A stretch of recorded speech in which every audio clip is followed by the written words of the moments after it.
안녕하십니까. 10주차죠. 여러분, 지난번에 제가 9주차의 창의적 아이디어, 이렇게 과제를 좀, 강연을 듣고 이렇게 좀 적어보라고 그랬잖아요. 쭉 봤는데, 여러분들이 굉장히 또 답변을 잘 해주셨어요, 듣고. 근데 이제 자기만의 생각을 좀 적으라 그랬는데, 보통 답이 다 정해져 있더라고요. 19번 실패에 한 번 해서 창의적인 혁신이 나온다. 이렇게. 거의 다 그렇게 적어 주셨어요. 제가 이제 바라는 거는, 여러분들이 이렇게 자기 생각을, 어떤 한 사람의 얘기를 들어도 다 틀리지 않은 느낌이, 그죠? 그런 것들을 좀 간편하게 잘 적어 주시면, 될 것 같아요. 그러니까 여러분들 대체적으로 잘 해 주셨어요. 좀 만족하고요. 자, 오늘은 프로테스탄트 윤리와 자본주의 정신이라고 책이 있어요. 막스 베버가 지금 책인데요. 이 책은 오래됐죠. 1902년인가 3년에 이미 잡지에 기고했다가 1920년대 책으로 이렇게 나왔죠. 막스 베버라는 이제 학자가 자본주의가, 우리가 알고 있는 자본주의는 어떻게 창출했나요? 그죠? 중세 시대에서 근대 봉건 사회죠. 그래서 이제 근대로 넘어오면서 부르주아가 발생하고, 그러면서 이제 중세 절대 왕정이 무너지면서 이제 산업혁명이 일어나고, 이런 식으로 해서 자본주의가 발전했다라는 게 우리의 통상이잖아요. 그죠? 근데 이 막스 베버는 그런 우리가 지금 통상적으로 하는 근대주의에 대해서는 조금 이제 좀 다르게 보는 거죠. 뭐냐면, 종교적 윤리가, 쉽게 말하면 여기서 말하는 종교는 기독교 얘기하거든요. 구체적으로 이제 칼빈주의, 청교도죠. 이 기독교 윤리가 오늘날 자본주의 발전의 기초가 됐다고 이제 이 사람은 이제 이 책에서 이야기하고 있는 거예요. 자, 제가 이제 이 책을 중심으로 해서, 이 책이 그렇게 여러분 학년에서 이렇게 하기에 쉬운 책은 아닌데, 제가 이제 그 이전에 많이 읽고 이거를 요약을 했어요. 요약을 해서 여러분한테 좀 쉽게 설명을 드리는 거니까 한 30분 정도로 요약을 해서 제가 그냥 여러분한테 쉽게 설명을 드리는 거니까 그냥 편안하게 들으시고요. 이렇게 어렵지 않게 제가 이제 좀 많이 이렇게 설명을 했어요. 그 다음에 여러분들이 이거보다 좀 깊게 하시려면 인터넷이나 논문을 찾아보면은 프로테스탄트 윤리와 자본주의 정신에 대해서 굉장히 많이 나와 있어요. 근데 그거 읽어보면은 좀 지루하고 어렵겠죠. 그죠? 제가 이제 설명을 드리는 거는 조금 이렇게 쉽게 말씀을 드리는 거니까. 이제 지금 책 중심으로 해서 제가 요약을 하다 보니까 핵심만 제가 이렇게 쭉쭉 설명을 드리고요. 그 책 안에 있는 자세한 내용들은 제가 말씀을 못 드려요. 그런 게 좀 궁금하시면은 좀 찾아보시거나 이렇게 하면 좋고, 원래는 이게 이제 보통 이제 고학년들이 이제 많이 듣는 그런 과목 중에 하나입니다. 근데 이제 이 책을 제가 나름 요약해서 하는데, 이 책을 보면 그 단어 설명이 먼저 나와요. 뭐냐, 베르프라는 말인데, 이게 독일어로 베르프는 뭐냐면, 소명, 사명, 천직, 이런 뜻이거든요. 근데 그거를 그 책에서는 그 밑에 각주라는 거 아시죠? 그 책 밑부분에 이렇게 1, 2 이렇게, 이 사람은 각주를 엄청나게 많이 달아요. 각주로 그걸 설명을 다 합니다. 이 베르프라는 게 왜 소명이고 사명이고 이런지를. 그러면서 그 근거를 성경에 있는 에베소, 고린도전서 이런 데서 다 끌어다가, 이래서 이런 단어의 기원이 나와서 이 베르프는 사명, 또 소명, 영어로 calling, 부르심, 부르심을 받음, 이런 뜻이다. 그래서 이제 베르프를 설명을 하는데 한 2장을 설명을 해요. 여러분이 그거 읽어보시려면 골 아플 거예요. 그죠? 근데 어쨌든 요약하면 이런 얘기예요. 그래서 이제 이거를 세속적 의미로 보면 소명, 뭐 사명, 천지 이런 얘기죠. 베르프 설명을 하고요. 이제 이 얘기를 왜 하는지를 이제 조금 뒤편에 가시면 이해가 될 거예요. 왜 베르프, 소명, 사명 이거 왜 하지? 좀 궁금한데 이건 이제 직업 설명하다가 보면은 이제 베르프를 이제 이해하실 겁니다. 제가 조금 뒤에 가서 설명을 드릴게요. 그 다음에 나오는 게 이제 뭐냐면 여기 그 다음 장에 보면은 우리 인간의 역사에서 금욕적인 프로테스탄트, 개신교죠. 금욕적 프로테스탄트의 담당자를 자기가 쭉 역사적으로 봤더니 4개가 나오더라. 이렇게 그 책에 쫙 설명해요. 근데 이거 설명하는 게 이 양반이 얼마나 박식한지 켈빈주의, 나중에 이 켈빈 중심으로 뒤에 설명이 되는데요. 이 켈빈에 대한 얘기를 또 엄청 하고 또 경건주의, 감리교, 여러분 흔하죠. 우리가 잘 아는 감리교. 또 제세례파, 뭐 이런 제세례파도 여러 파가 있잖아요. 그거에 대한 여러 교파도 설명을 쫙 합니다. 또 굉장히 또 책에서 수많은 장을 할애를 해서 이 양반이 설명을 해요. 제가 이제 여기서 뭐 여러분한테 짧은 시간에 이걸 다 설명하기는 그렇고, 조금 요약을 하면 이분은 이제 금욕적 프로테스탄트를 담당하는 파를 보니까 이 4개가 있는데 자본주의에 가장 큰 영향을 준 것을 이렇게 봤더니 켈빈주의더라 라는 이야기를 하는 겁니다.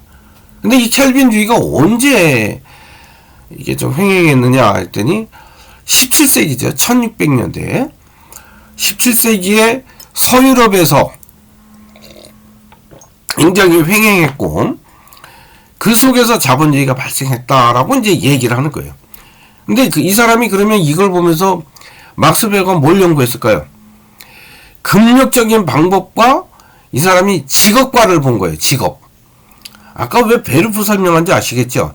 이 사람이 말하는 직업과는요, 그냥 내가 뭐 어디 취업해서 이런 직업관이 아니고, 이게 하나님으로부터 컬링, 부르심을 받은 거예요. 그러니까 소명의식이는. 그죠? 그냥 내가 가지고 있는 직업은 하나님으로부터 받은 천직이다. 이렇게 얘기를 하는 거예요. 그래서 이 사람의, 그게 켈빈주의의 직업관입니다. 아시겠죠? 그리고 켈빈주의는 뭐래요? 금욕적 방법을 하는 거죠. 금욕적 방법이 뭘까요? 안 쓰고 검소하게 살면서 사치하지 않고 소비하지 않는 거. 이걸 금욕적 방법이라는 거예요. 그게 켈빈주의에 나타나 있는 거예요. 그러면서 이제 켈빈주의에 대해서 그 다음 장부터는 켈빈주의를 쫙 설명을 합니다. 자, 그것도 제가 이제 요약해서 여러분 이해할 수 쉽게 말씀을 드릴게요. 여러분 중에 아마 교회 다니는 사람 상당히 많죠. 그죠? 아마 교회 다니시는 분들은 조금 이제 더 관심을 가지고 좀 들으시면 되고, 또 그렇지 않더라도 이게 이제 어떤 사회과학적인 하나의 가설이니까 또 이걸 알아두시면 여러분 나중에 어디 가서도 안 꿀립니다. 이 정도 뭐 누가 프로테스탄트 윤리하고 우리가 지금 뭐에 대해서 배웁니까? 우리 기업가 정신 하잖아요, 이제. 기업가 정신에, 우리가, 기업가 정신은 뭐예요? 쉽게 깨놓으면, 창의적 자본주의를 뭐라고 그래요? 우리는 기업가 정신이라고 표현하는 거 아니에요, 그죠? 우리가 자본주의 정신의 진정한, 프로테스탄트적인 그런 자본주의가 우리는 뭐로 볼 수 있을까요? 우리가 그 속에서 기업가 정신을 끌어낼 수 있지 않을까라는 함의에서 제가 요 책, 설명을 드리는 거고, 제가 말씀을 드리는 거예요. 이게 우리 뭐 기업가 정신하고 교수님 이게 무슨 상관이 있나요? 이럴 수 있는데 아니에요. 여기에서도 이것도 하나의 가설이긴 하지만 그러네? 이런 청교도 이런 켈빈주의에서 우리가 여기서도 기업가 정신을 좀 끌어서 이럴 수도 있겠구나 하는 생각을 우리가 한번 해볼 수 있다는 거죠. 아시겠죠? 자, 그 다음 보시겠습니다. 자, 그러면 지금부터 켈빈에 대해서 쭉, 켈빈은 뭔가요? 한마디로 여러분 교회 다니신 분은 아실 거고 뭐 교회를 안 다니셔도 켈빈은 원래 조화 예정설이라고 그러죠. 조화 예정설은 뭔가요? 핵심이. 그 신약 성경의 요한계시록에 나오는 14만 4천 명이죠. 그건 뭐예요? 이미 구원 받는 사람, 예정돼 있다는 거죠. 그게 조화 예정설이 이제 켈빈은 그런 걸 얘기하는데, 이 켈빈의 사상을 요약을 하면, 제가 지금 이렇게 쫙 적어놨지요. 이게 책에 있는 내용이에요. 이 책에는 이 막스 베버는 굉장히 박식한 분이라서 막 주도 엄청나게 달고, 성경에 있는 얘기를 막 다 그냥 다시 해석해서 거기다 달아놨는데, 여러분들이 한번 책을 구해서 한번 읽어보시면 좀 어렵네 이런 생각을 할 거예요. 제가 강의에서 말씀드린 거하고 조금 다를 수도 있습니다. 어쨌든 이런 내용인 걸 알고 여러분이 읽으시면 좀 도움은 되겠죠. 자, 이거 볼까요? 제가 요약을 했는데 여러분하고 대면하면 제가 항상 얘기하지만 여러분한테 좀 읽으라고 하면 좋은데 그렇지 않으니까 제가 읽으면서 여러분도 같이 읽는 그런 방식을 취하겠습니다. 자, 뭐냐면 신은 어떻다고요? 신은 인간, 신을 위해서 인간이나 모든 사물이 존재한다고 그래요. 그죠? 그러니까 뭐예요? 인간은 신의 영광을 위해서, 또 모든 사물은 신의 영광을 드러내기 위해서 존재한다. 이렇게 표현하는 거예요. 이게 신의 영광을 위해서. 이제 이 사람 이제 하나님이라고 표현 안 하고 신이라고 표현하거든요. 근데 우리는 뭐 그냥 저도 이제 신이라고 표현했는데 뭐 신이라고 표현해도 좋고 뭐 어차피 기독교니까 뭐 하나님 표현해도 상관없을 것 같아요. 이제 뭐 개념 설명이 어떻게 됐든 여러분이 이해만 하시면 돼요.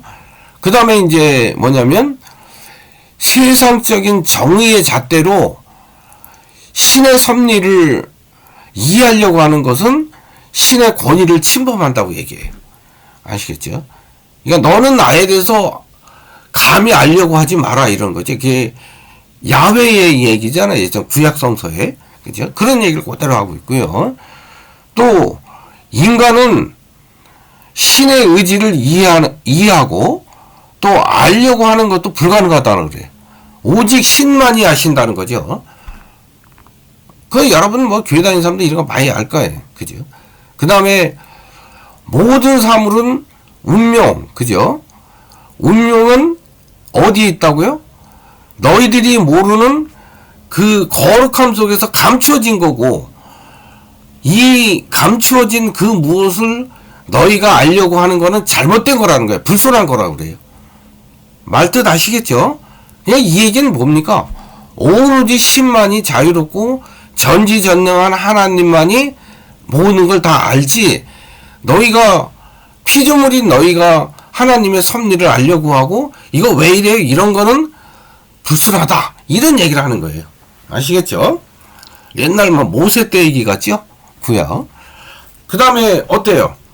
그 다음에 인간과 신 사이에는, 그러니까 여기서 피조물이죠. 피조물과 인간 사이에는, 하나님과 사이에는 뛰어넘기 어려운 시면이 중간에 가로막혔기 때문에 어떻다고요? 하나님의 영광을 위해서 피조물이 결단하지 않는 이상은 어떻게 된다고요? 영원한 죽음의 구렁이에 빠질 수밖에 없다. 이렇게 표현하는 거죠.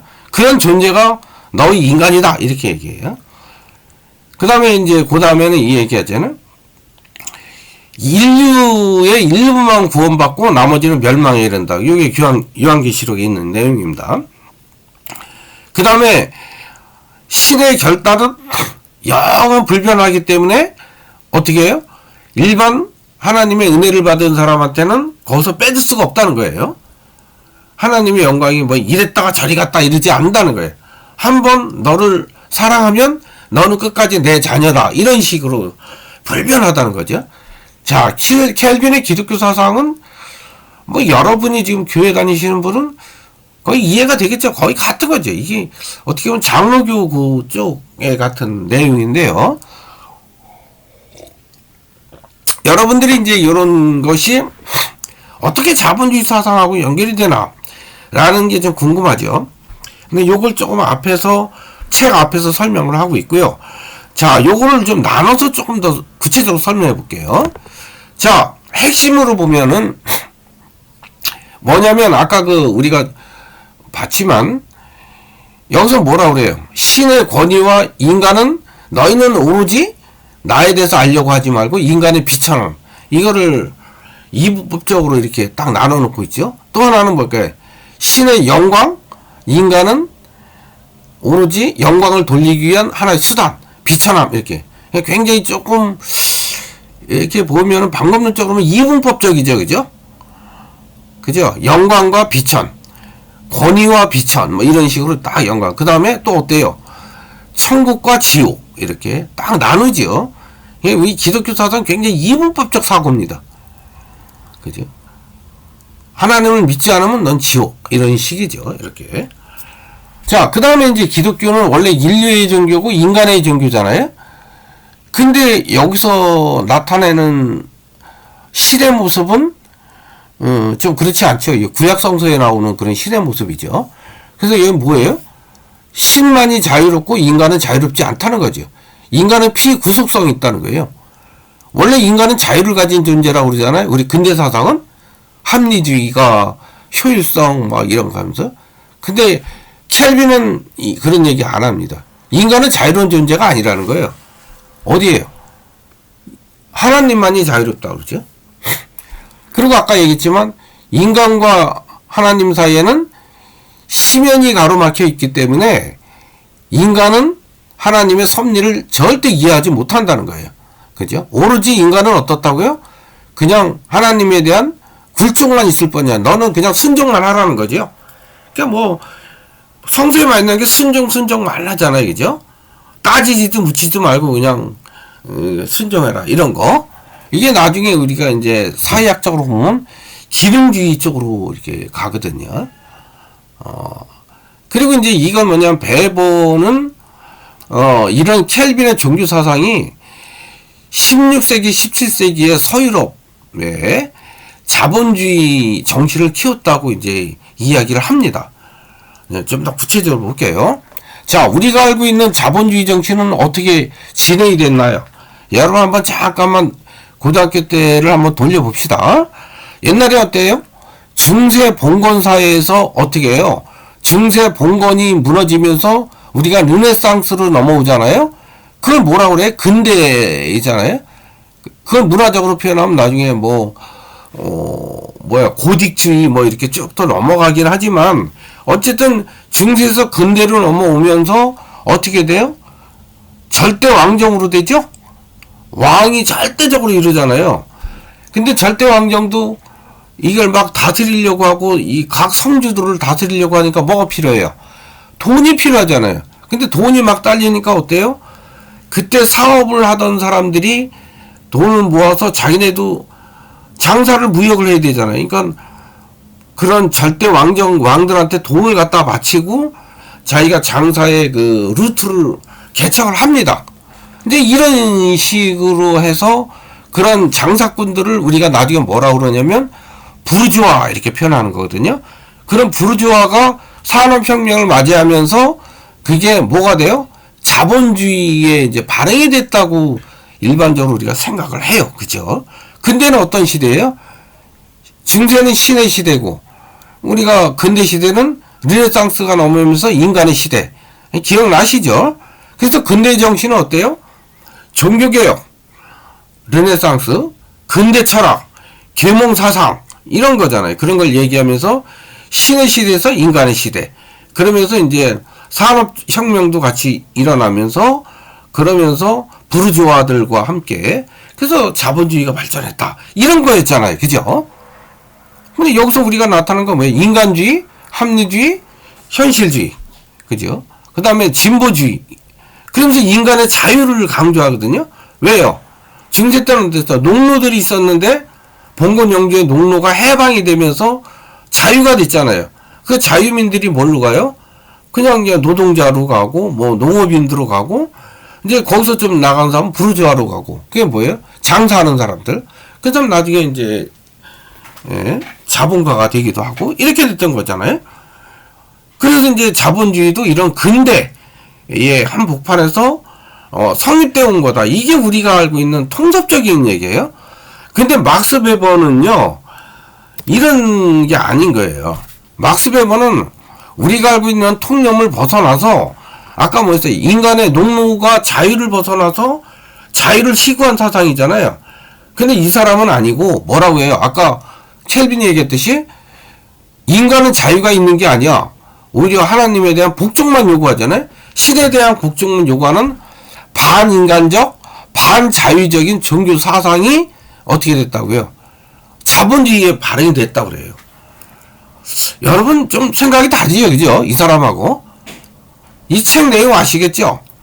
우리가 알고 있는 자본주의의 증세 농노에서 벗어난 자유인들이 산업혁명을 맞이해서 이렇게 자본주의가 발생한 게 아니고, 이런 켈비니즘, 오로지 신에게 복종하고 반인간적, 반자유적인 이런 켈비니즘이 오히려, 그래서 이 사람 뭐예요? 그냥 서양 사상자의 통념에 따라서 쓴 책이 아니고 이런 거를 무너뜨리려고 하는 그런 논리였던 거예요. 막스 베버는. 물론 이렇게 쓴 배경이 있습니다. 제가 뒤에 조금 설명할게요. 자, 그러면서 종교개혁도 얘기를 잠깐 하는데요. 여기에서 이 종교개혁도 사실은 뭐 인간 생활을 이렇게 지배하던 거를 종교개혁, 마르틴 루터 종교개혁 일어난 거 아시죠? 면죄부 판매에 반대해서. 그래서 이거는 인간 생활의 지배 형태를 그냥 바꾸는 거에 불과하다고 그래요. 이게 무슨 뜻이냐? 그 전까지는 그냥 거의 관념적이었어요. 너가 하나님한테 구원받으려면 어떠냐? 아니면 뭐 고해성사 해야 되고, 또 어떻게 해야 된다고요? 면죄부 사야 되고, 하나님한테 기도해야 되고, 이런 식이었어요. 굉장히 현실에 대한 지배는 별로 얘기를 안 했던 거예요. 근데 이제 거의 형식적인 얘기고. 근데 이제 켈비니즘에 와서는 그게 아니었던 거예요. 왜냐하면 사적이나 공적 생활을 엄격하고 성실하게 하나님의 말씀에 복종하기를 요구했죠. 그걸 이 현실 생활에다 요구하는 거예요. 누가요? 켈비니즘이. 마르틴 루터 종교개혁하고요, 켈비니즘이 이렇게 달라요. 마틴 루터는 구원받으려면 어떻게 되냐? 나와 하나님과의 관계에서 직접적으로 기도하면 된다, 이런 식이고, 켈비니즘은 그게 아니고 너가 현실 생활에서 얼마나, 아까 얘기했잖아, 네가 가지고 있는 직업은 뭐라고? 베르프, 소명의식을 가지고 천직이라는 거예요. 그 속에서 네가 얼마나 현실 생활에서 열심히 해서 돈을 버느냐, 거기에 따라서 네가 하나님한테 아까 말한 구원을 받았는지 안 받았는지를 알 수 있다 라고 얘기한 게 켈비니즘의 핵심이에요. 아시겠죠? 이 책 얘기 아무리 길게 설명해서 여러분 막 아무리 읽어봐도 이거 뭔 말인지 모를 거예요. 켈비니즘은 이거 뭐 이렇게 복잡해 이럴 거예요. 요약하면 그 얘기예요. 내가 뒤에서 한번 조금 더 요약할게요. 그러면서 여기는 뭐냐면 서유를 보니까 이 청교도 이런 아까 켈비니즘이 16세기에는 제네바, 스코틀랜드를 다 점령을 했고요. 또 17세기는 네덜란드, 그 다음에 17세기 말까지는 뭐 뉴잉글랜드, 영국 본토까지 해서 그때는 완전히 켈비니즘이 다 이렇게 요구를 했어요. 제가 또 켈빈에 대해서 특히 제나바 나오니까 종교개혁이 성공을 하고 이 제나바 공국이라고 그러거든요. 거기서 이제 켈빈이, 우리가 이게 켈빈 종교개혁 일으킨 사람은 굉장히 좋은 쪽으로만 생각하잖아요. 근데 이게 이제 종교가 도구마가 될 때는 얼마나 무서운가를 이 또 켈빈이라는 사람이 또 보여주기도 해요. 왜냐면 이때 제네바에서 이게 통치를 했습니다. 이 사람이 성공을 해서. 그러니까 이제 국가까지 통치를 한 거죠. 제네바 공국이라고. 근데 켈빈이 하면서 그때 당시에 이제 뭐라 하냐면 하나님의 영광에 어긋나는, 유행가 부르고 이러면 막 귀 자르고 화형에 처하고 막 엄청나게 죽였던 거예요. 이게 이제 종교 도구마라는 거예요. 이런 무서운 부분도 있어요, 이게. 근데 우리는 굉장히 이렇게 뭐 좋은 쪽으로, 또 일반적으로는 또 켈빈이 이렇게 뭐 종교의 깊은 또 사상가이기도 했고, 또 조화의 정설 뭐 이런 걸 부르짖기도 했고, 그래서 이제 이런 좋은 쪽으로 설명이 되지만 이 사람의 또 다른 쪽으로 보면 이런 무서운 측면도 있었다는 거를 요거 다른 책에서 나옵니다. 이건 요 책이 아니고 제가 아는 일 잠깐 여담으로 좀 말씀드렸으니까 그냥 하시면 돼요. 그 다음에 이제 켈비니즘이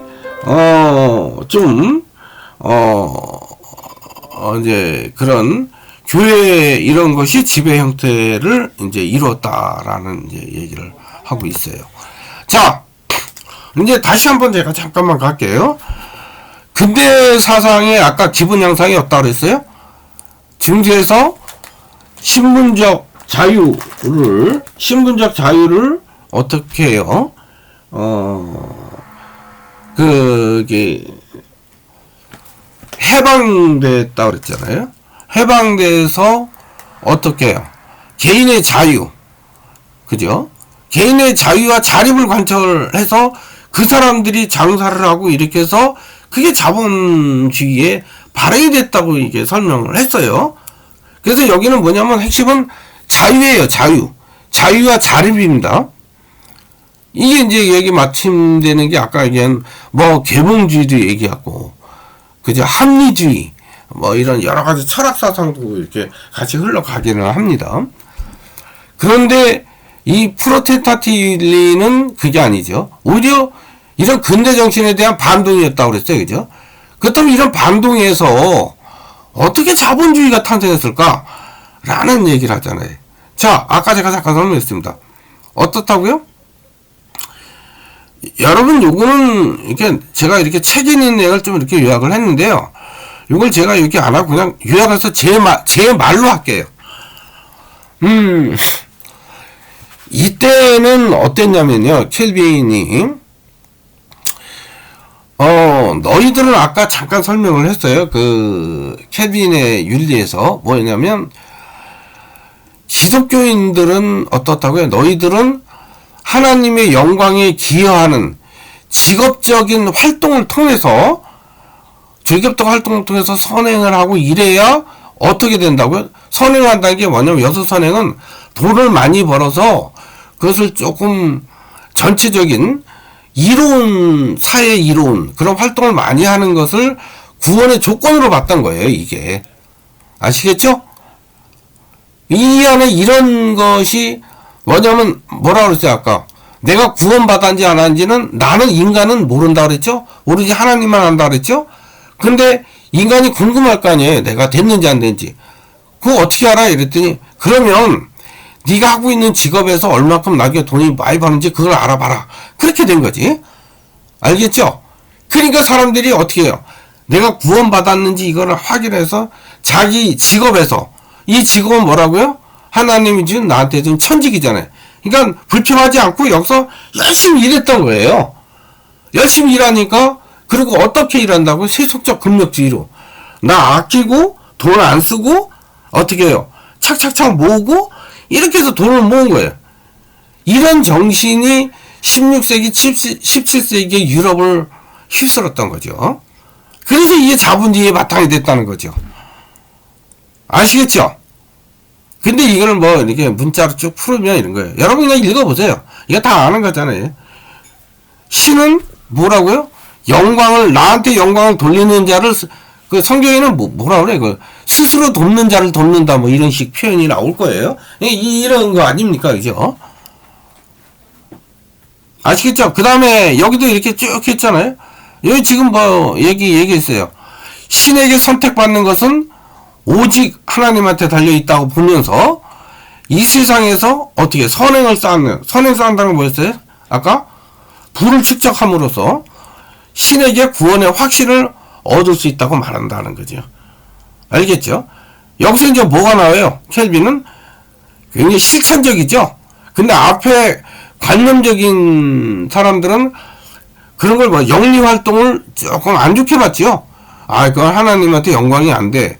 세속주의야. 이러면서 굉장히 카톨릭이나 이런 사람들 눌렀어요. 근데 켈빈에 와서는 그게 아닌 거예요. 아니야. 너 영리활동 해. 영리활동 통해서 너 돈 많이 벌면, 그래서 선행 많이 하면, 넌 나중에 하나님한테 구원받아. 그리고 넌 천국 가. 이런 식의 논리였던 거예요. 다르지요, 앞에 하고.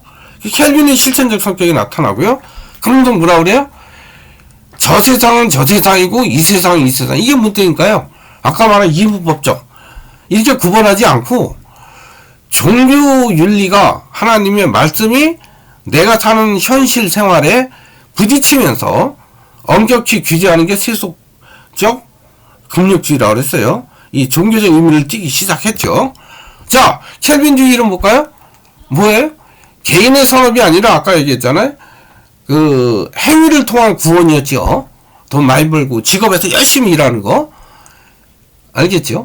그리고 사람들은 어떻게 구원을 추구하다 보니까 그 구원을 통해서 내 현실 생활을 좀 더 합리화하고 또 신의 영광을 위해서 열심히 일하게 하다 보니까 자본주의가 됐다. 이런 거죠.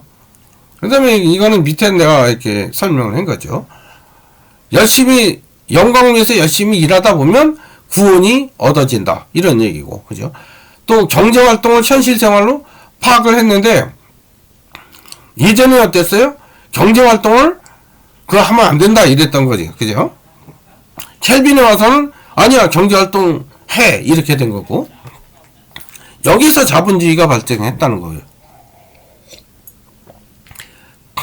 또 직업을 뭐로 봤다고요? 신이 내려진 천직으로 여겼죠. 그죠? 자, 그 다음에 이윤을 창출하는 게 결국 뭐라고? 신의 영광을 위하는 일이라고 생각했죠. 그래서 신의 영광과 또 영리활동을 켈빈즘은 결부시켜서 그거를 뭐라고요? 돈 버는 일을 신성한 의무의 차원으로 격상을 한 거예요. 결국은 예전에 관념적인 비합리적인 그런 것이 합리성으로 이렇게 변화시키는 그런 속성을 가진 이런 이론이 됐던 거죠. 그래서 이게 자본주의가 됐다. 이런 얘기를 하고 있어요. 자, 요거는 제가 이제 조금만 더, 이 책에 있는 내용이긴 해요. 요약한 겁니다. 그 천직으로서의 직업은 그럼 뭐냐? 그 영리활동에 열심히 하라. 그죠? 근데 어떻게 한다고요? 세속적 금욕을 지키면서 해라는 거예요. 막 사치를 막 쓰면서 하는 건 아니고. 그럼 어떤다고요? 프로테스탄트의 세속적 금욕은 그럼 뭔데? 소유의 쾌락을 누르고 소비, 특히 낭비를 없앴다는 거예요. 그죠? 그래서 이런 심리적 효과는 뭐였냐면 옛날에는 아까 제가 말씀드렸죠. 전통적 윤리에서는 이 돈 버는 거를 억압했어요. 근데 여기서 해방시켰죠. 켈빈즘이 와서. 그래서 이윤 추구를 합법화하고 그게 하나님의 의지다. 뭐 이렇게 얘기하고 이제 이렇게 했던 거죠. 이게 다른 거죠.